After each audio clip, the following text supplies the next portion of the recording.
And from the push for proof of vaccination to the pandemic causing problems with school lunches, COVID is behind a major holdup in supply distribution chains that normally deliver food and other goods right here to our country.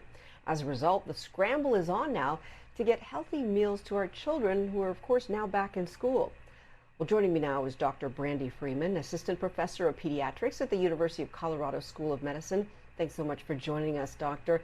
Some schools, they're turning to big box stores for food, but the food that they offer at these stores is probably not meant to meet those school nutritional guidelines, for instance, like the sodium limit. So if this is a child's only meal, isn't this concerning because nutrition matters?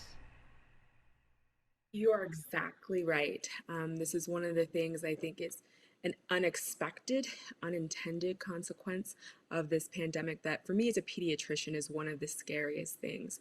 We've already seen kids gaining weight from the lack of activity from the pandemic and being out of school.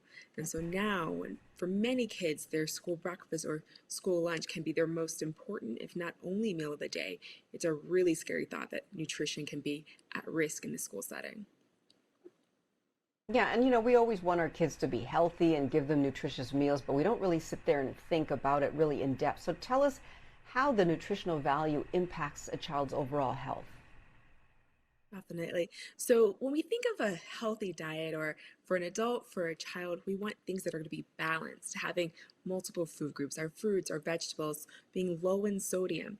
And when we're going to over process foods, when we're going to foods that are convenient and able to be shelf ready all the time, we're sacrificing those things. And so when we think about what a child gets from their school lunch, it's that nutrition, what they need for their brains to grow, for their bodies to thrive. And so it's a really scary thought that that's at risk right now. And it's difficult because we know, kids can be fussy with their food, and right now you don't know, exactly what they're getting at school, what they're not. So if you're trying to pack your child's lunch, what are some of the best things to put in there? Because we can never figure out what to give our kids to eat. That's a great question. I always refer my patients to the My Plate diagram that really thinks about how do you put together a plate, whether it's something from a vegetable group, something from a fruit group, some grains, a little bit of protein to try to give a balanced meal. And you can find these in your grocery stores.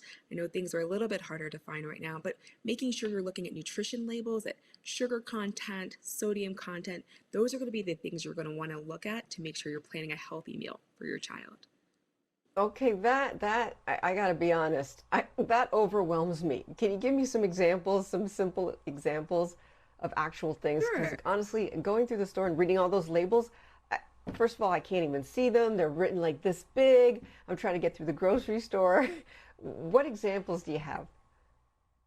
So, an easy way, if you don't want to deal with nutrition labels, is actually just staying on the perimeter of a grocery store. So, all of your fresh foods that are going to be lower in sodium content, are going to be lower in processing, are going to be around the outside of the grocery store. So, if you can stay that way, that's an easy way to start out. But just an example of a school lunch for a child. So, an apple, a regular apple is a great thing. We always say it keeps the doctor away. We also recommend them a lot as well. A sandwich can be great, so you can get a good grain in there. Something, a tuna, in terms of a not a processed, as much processed meat, but something that can be shelf stable, so you can buy a lot of it at once and then make it as preparing for your child. That could give you a really balanced meal. And then throw in like a little packet of carrots, and you've got a balanced meal for your child for the day. Okay, if you can get your kid to eat carrots, bravo to you. The tuna, I didn't think that was okay. The tuna in the can is okay for kids? In some regards, when we're thinking about our limitations, you're right. So there, in this day, when we have a breakdown in terms of what is available. So if you're thinking about things that are processed but can be shelf ready, tuna can be a safer one. You're going to want to look for certain types of tuna and that sort of thing. But if you can do a unprocessed meat, that's going to be what's best. You're exactly right in that regard. But if you aren't able to do that, and honestly, money is short. I think about a lot of my families that I take care of, and the day-to-day aspects of providing a meal for your child is something that is difficult. And so when we're thinking about things that are affordable, easily accessed, and don't require you to go to the grocery store multiple times a day, or excuse me, multiple times per week, that this can be something that could be helpful. Yeah, your tip's very, very helpful. Thank you so much, Dr. Freeman.